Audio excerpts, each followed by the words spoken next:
And so the time has come again for another gym. Given the absolute horror that was the last one, I dread to think what's coming up next. Or not. Since I gave a quick rundown of the facts about Clay, let me give you a quick rundown of the facts about Skyla. She specializes in flying types.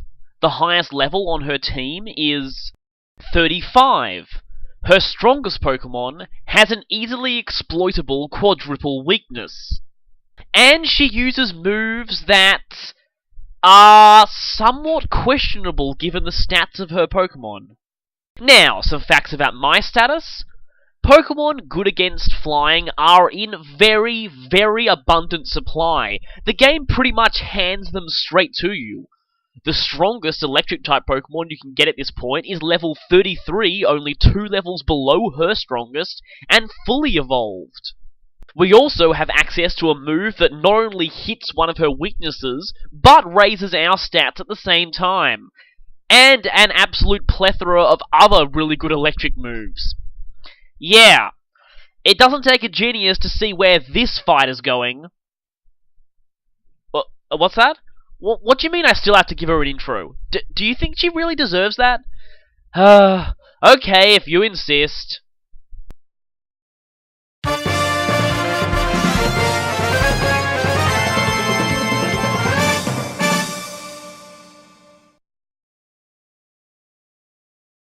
And is it just me, or does her hand look really, really off in that clip?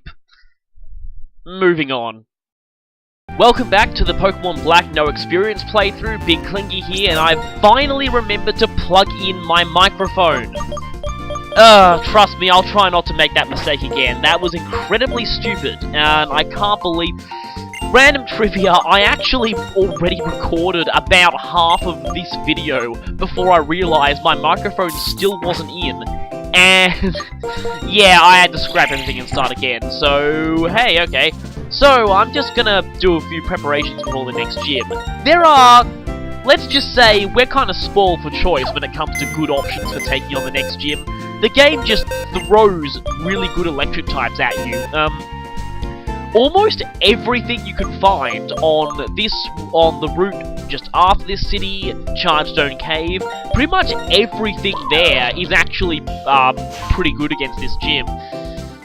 You know, funnily enough, just as I am recording this commentary, I actually recently just trained up an Electros. And they don't evolve until level 39, so, I mean, Dynamo to Electric, so... yeah, no way they're getting there in this challenge, so yeah, kinda useless. And, wait a minute, Brohoof is modest? Really? That could be an issue, but it could help with things like Charge Beam. Definitely want to put Brohoof in there, because he's probably going to be the star player for this gym. Kinda want to use Mini Turret too, just because, she's not actually going to be that effective against the actual battles in the gym, but I kind of want to... well, actually, one, I need her in my party for something that I kind of alluded to in the last part. But really, Watchog is kind of very, very useful at this point in the game, but not so much for actually battling trainers, but more for actually catching things. You'll see why in a bit. Now, Avalanche is actually still pretty good against the next gym, you know, it being, ice. I kind of want to put Barbara in there too, and you might notice before that I removed the Rocky Helmet from David. Oh, there's a good reason for this. You'll see in a moment.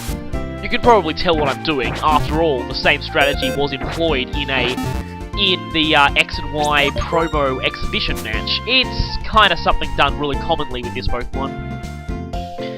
I am running kind of low on Moo Milks, I just realized, but chances are I won't actually be needing very many in this gym.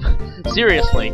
So yes, Rocky Helmet goes on Barbara, obviously, for what I like to call the Death Spikes combo.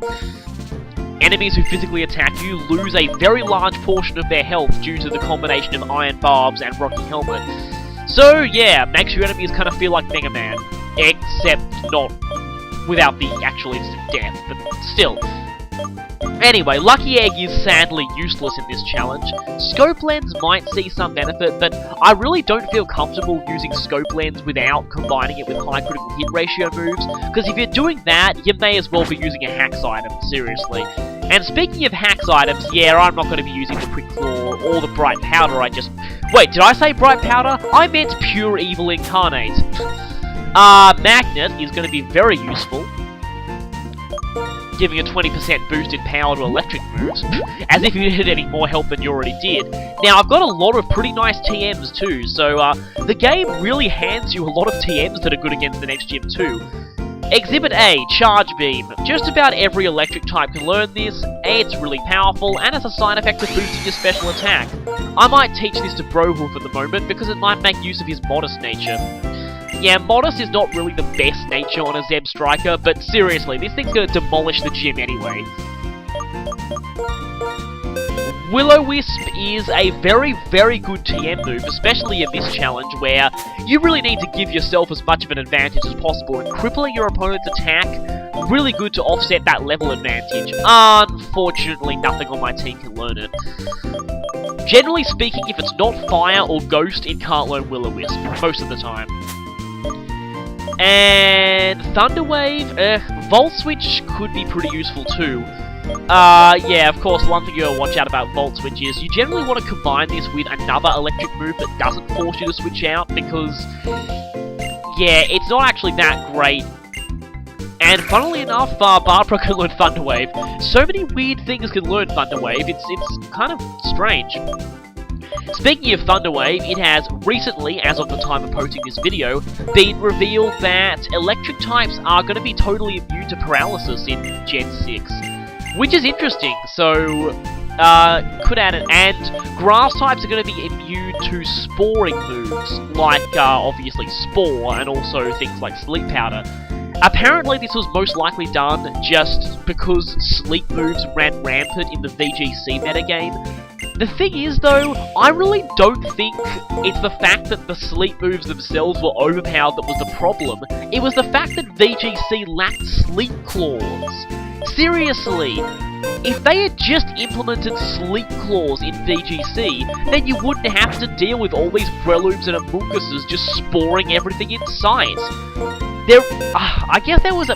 Then again though, Spore is a ridiculously powerful move, previously only made weaker by its lack of distribution.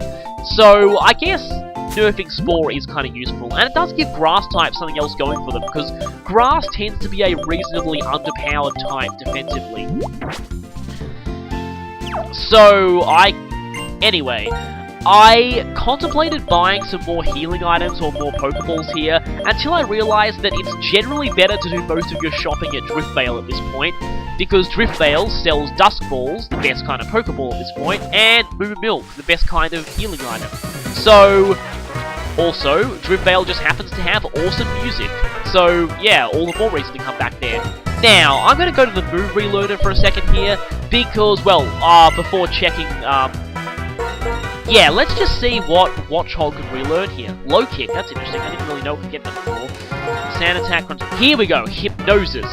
Yeah, the combination of Hypnosis and Super Fang is going to be excellent for catching new Pokemon for the team. Definitely going to prove a valuable member mini-turret. So, let's just go and put on Hypnosis and get rid of After You, because After You is pretty much completely useless in singles, which 90% of the game consists of. Moves like that can be very useful in doubles and triples that are often quite unexpected. I recently saw at a tournament I attended interesting use of Quash on a prankster Murkrow that was actually, yeah, kind of really unexpected but really effective. And I think I'm pretty much about ready. It tends to rain a lot in Mistral for some reason. It actually hails here in winter sometimes, you probably won't see that. So let's head on into the gym. Mistralson City Gym. This gym has become incredibly infamous in the fandom, and these guys are just cutting to the chase, aren't they? Incredibly infamous in the fandom for its main puzzle gimmick. Yeah. And this guy is going to explain to us pretty much what I explained at the beginning of the video. This gym is not really well situated geographically. Why a flying type user would set up her gym in the middle of an area swarming with electric, rock, and ice types, I have no idea. But anyway, here's the gimmick of the gym, these cannons, and I will say that graphically this looks pretty awesome. And it would have been great in 3D, but hey, we're going to get a 3D Pokemon pretty soon anyway. So yeah, these cannons. Firing young children out of cannons without any kind of protection. Yeah, this gym's kind of become infamous and has led a few people to believe that Skyla is somehow kind of evil for it, which I don't really agree with for reasons that I'll just say in a bit.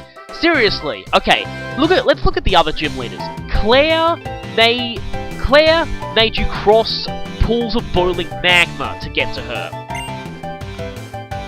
Watson set up electric barriers that probably would have been very dangerous to anyone walking through them.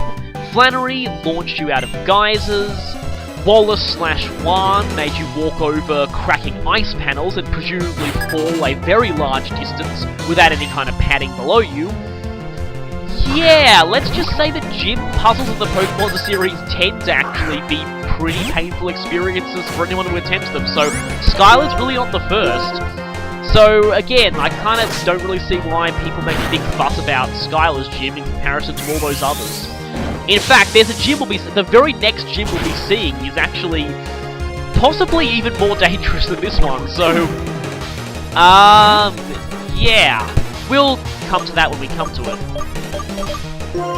So, yeah, here's the problem with having to rely on Volt Switch to hit weaknesses, because it forces you to get out of there, and you... Okay, you've got 2 Tranquils, that's interesting. Not gonna use Double Team. Oh, damn it. Yeah, anyway. Never Missing won't save you from being blocked by Protect or Detect. And speaking of missing, I know quite a lot of self-imposed challenges like... Really? That didn't KO you? I know a whole lot of self-imposed challenges like Nuzlocke and things like this where people will just be willing to use things like Bright Powder, Focus Band, Quick Claw, evasion moves. I personally just don't really believe in using those for a self-imposed challenge, because I feel that if you're relying on those to help you, you're relying on luck rather than skill, which kind of defeats the purpose of a self-imposed challenge in my opinion. That's just my opinion anyway. I can understand that in a Nuzlocke, a Quick Claw could save your life in a bad situation, but anyway, I won't really go into that. Anyway, there's a guy over here who seems to be guarding a landing spot. I'll just preemptive strike him and take him out early, so that I don't have to worry about a potential problem later. In fact, I think this guy is specifically placed as a trap, and hey, Brady, wow, since when did you, get out of Fire Emblem Awakening and start using things horribly weak to electricity?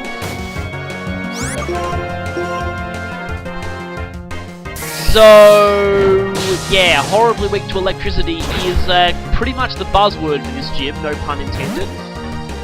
No horrible Hawkins pun intended.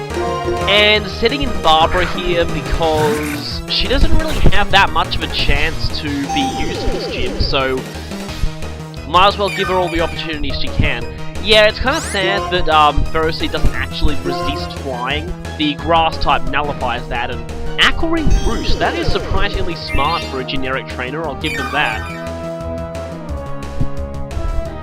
But yeah, it's not helped by the fact that these things like to dodge. Well, I've got nothing that is not very effective against this thing actually, so maybe setting in Barbara was not such a good idea. Yeah, and the fact that they like to use special flying moves, which not only circumvents my iron defense, but circumvents my Rocky Helmet combo. Yeah, that is pretty annoying. So basically Barbara turned out to be not nearly as useful in this gym as I thought she would be. Brohoof, on the other hand, well, you'll see. Oh, you're gonna air slash me, I'm so scared. Was that supposed to hurt? Okay, well, this next thing certainly will hurt. I think Spark. Yeah, I think Spark. Come on, Spark time. And... yeah, that's pretty much the word for this gym. Yeah, that's how most things here go down. Oh, so Woobat, eh?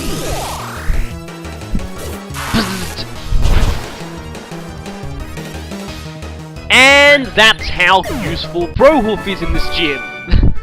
So... yeah. Go back to Fire Emblem Awakening, Brady.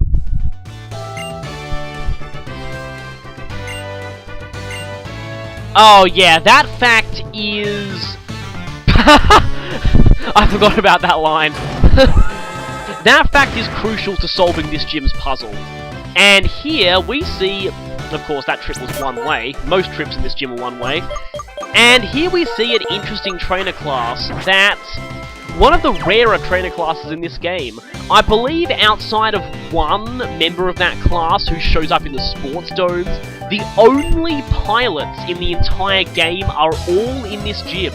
And that's also the case for the sequels. Although there were a lot more pilots in this gym in the sequels, they still only appeared there outside of Battle Subway and Sports Domes. You're still content to send out things quad-wing to electric, aren't you? So, it's Emolga time. And yeah, like I've explained before, Electro Ball works based on the relative difference between your speed and their speed. The faster you are than them, the more it does. It's kind of like a reverse gyro ball, and Sigilyph, okay, that could be a problem. Yeah, we've seen earlier how annoying Sigilyph can be. Hopefully this one doesn't have Whirlwind. Light Screen, yeah, really, really annoying. These things are reasonably fast, powerful, and have a whole lot of annoying moves. So I guess I should just use Acrobatics to get around that special defense boost, and not quite... Oh, yeah, and there comes a physical defense boost too. Fortunately, you're not going to heal yourself, so I can just take you out now, but... Yeah, Sigilyph has a very strange move pool, both attacking and support-wise. So, watch out for them. They can be kind of annoying. Not quite as annoying as Lilligants, but anyway. So, this cannon right here.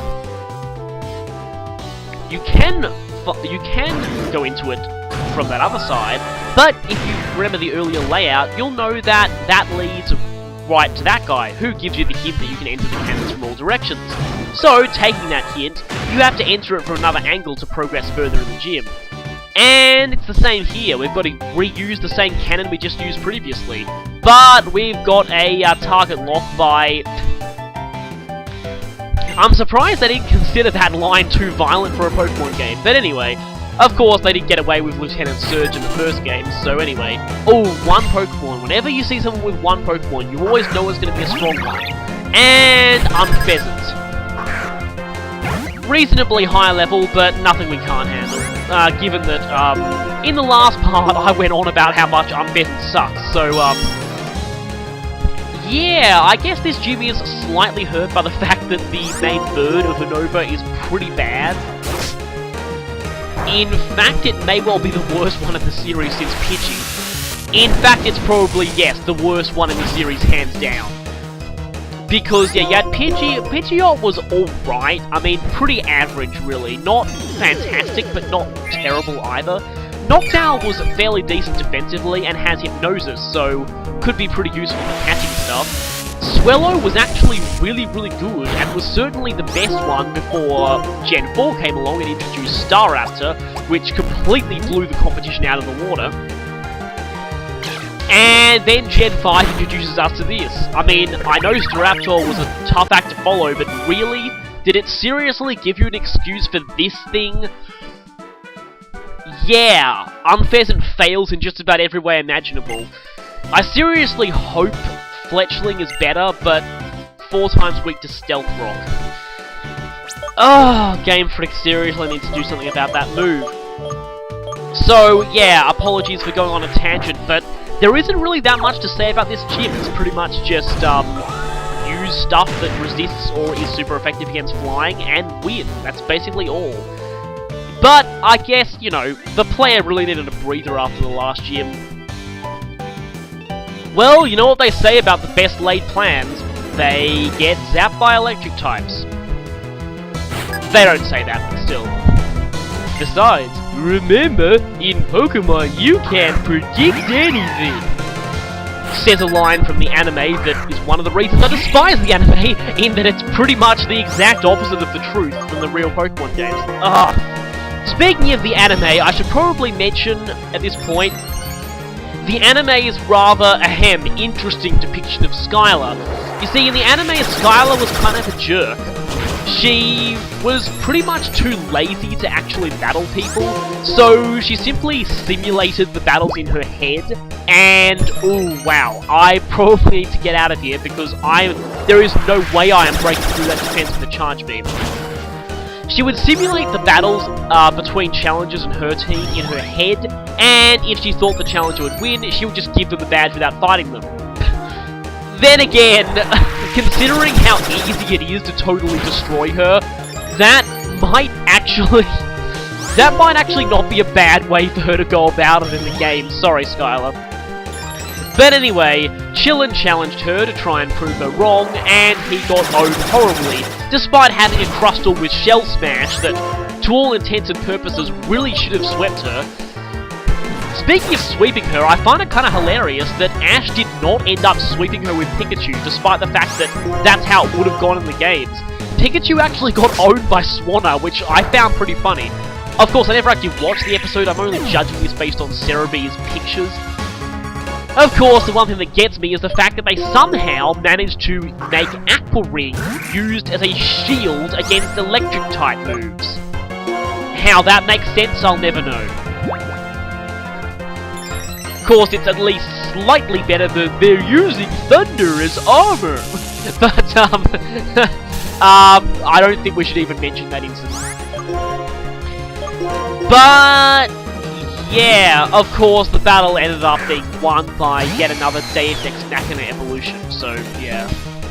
I'm sorry, Brohoof doesn't swing that way.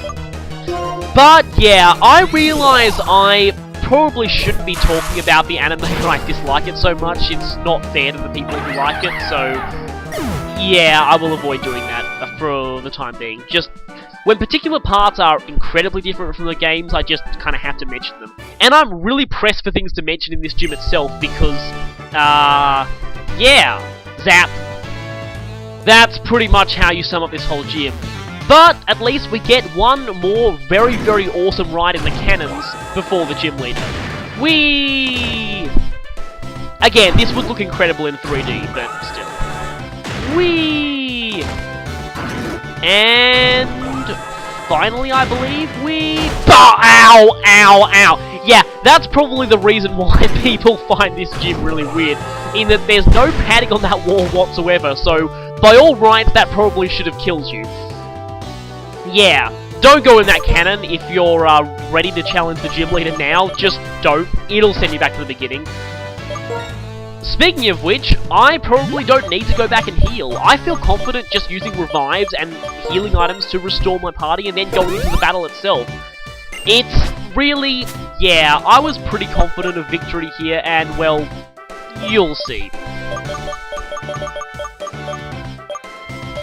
Sadly for Skyla, despite having a pretty interesting design, she's certainly not one of the hardest gym leaders in the series by far. You know, it's funny, what is it with flying gym leaders, and I was about to say being really easy, and then I just realised I have a feeling Winona could actually be kind of tough. She does use an Altaria with Earthquake after all. Yeah, so apart from Winona, I mean, you had Faulkner in the original Gold and Silver. He got a lot better in the remakes, but in the original, he was just level 9. Seriously, level 9. Yeah, I also enjoyed smashing headlong into walls. Again, I don't think it's really fair people consider Skyla a jerk over this, because other gym leaders have pulled off jerkier moves before. Besides, she's not a pun-spewing maniac like Berg, who has possibly the most horrifying gym imaginable in the sequels, but we're not even going to talk about that one. So the battle begins, and she begins with Swoobat. Now, Skyla's Swoobat is kind of an interesting specimen, because I'm just going to get some quick damage here. Because as you'll see in a bit... oh, phew, you didn't flinch me. I had a feeling that would flinch me. As you'll see in a bit, its moveset is, let's just say, interesting. And who's going to come in now? well, I kind of wanted Barbara to shine in at least one of these, you know, things. I was actually really desperate for a Rocky Helmet KO. Oh, well, at least that pun was at least sort of more subtle. Still, kind of want a Thunder Wave you. Here we go. I kind of wanted to see a KO due to the Iron Barb's Rocky Helmet. Unfortunately, all I did was push this thing into healing item range. I really hope it's not a full restore, because if it is, I'm going to get very, very angry. Oh, good, it's just a Hyper Potion. That's great. Now, if I use Iron Defense repeatedly, this thing's acrobatics isn't going to be doing that much to me. Now, yeah, here is where I should mention in the interesting quirk about Swoobat's moveset. Despite being mostly special-based in terms of stats, this thing uses mostly physical moves. Yeah. Skyla, you're not helping your case, sorry. And, again, I really would love to see this thing taken out by the Death Spikes combo. Unfortunately, I have a feeling the next hit is going to push them into healing item range again. But at least, you know, making her waste healing items. I could actually take this thing out much easier, but for the time being, I'll just... Oh, okay. Oh, wait a minute. I'm going to knock you into, yeah, healing range, aren't I? Oh, actually, maybe not. Okay, hopefully this will do it. 1, 2, and my attack finishes it. Well, I guess that was kind of a Rocky Helmet assisted KO, let's just say. So I can, you know, I kind of wanted to do that at least once. And here we see the female form of Unfezant, which is weird because in the anime, Skyla used a male Unfezant, presumably to differentiate it from Ash's female one. Spoilers, which he happens to get during the battle. And of course, Unfezant, that is mostly physical based in terms of stats, is using special moves. Yeah, questionable moveset decisions all around in this battle, which is part of the reasons it's, well, not really that hard. I'm pretty much cherry tapping when I'm using Barbara here. I honestly could do this much, much easier, and I just realized I'm getting bored of that, so I'm gonna go the demolish everything way, after paralyzing this thing. So, I guess Emolga's reasonably faster than Unfezant, so this thing should do a fair amount of damage. Looks like fair amount was an understatement. Nice shot. I can't even pronounce your name. And we're in awesome music range already. Yes, this Swanna is in fact her last Pokemon. And I could do this right now, but I kind of want Brohoof to land the final blow, just because Brohoof is awesome. So, yeah, remember what I said earlier about this thing? Oh, you're using Aqua Ring. Unfortunately, this isn't the anime. Aqua Ring is not going to save you from getting zapped. So, here we go. Her final Pokemon, the strongest on her team, just so happens to be quadruple weak to Electric. And one shot. Yeah, that was certainly a breather after Clay. Yeah, hands down, easiest gym I've fought in the challenge so far. In fact, definitely a candidate for easiest gym in the entire series. When I say that to people, most people say Faulkner. Again, funny coincidence, they're both flying gym leaders. But, again, Faulkner got better in the remake, so... Actually, Skyla did get better in Black and White too, I will give her that. She actually was considerably challenging the first time I battled her in Black and White 2, although I have only played that game on challenge mode, so I'm not really sure if she's still as pathetic on normal as she is here, but on challenge mode she's certainly not that bad. So, I'm not going to have that luxury for a very long time. And we'll have this TM that none of her Pokemon really made that good use of. You know, in fact, I believe... Yes, I did have my facts right this time.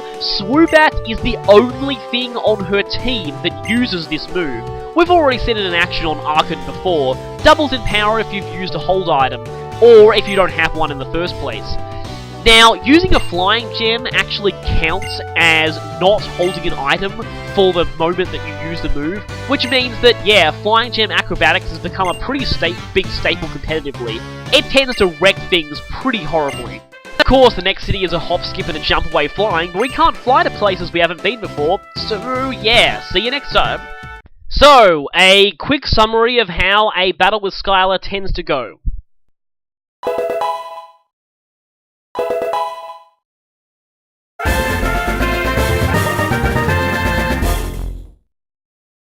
The anime got something right, at least.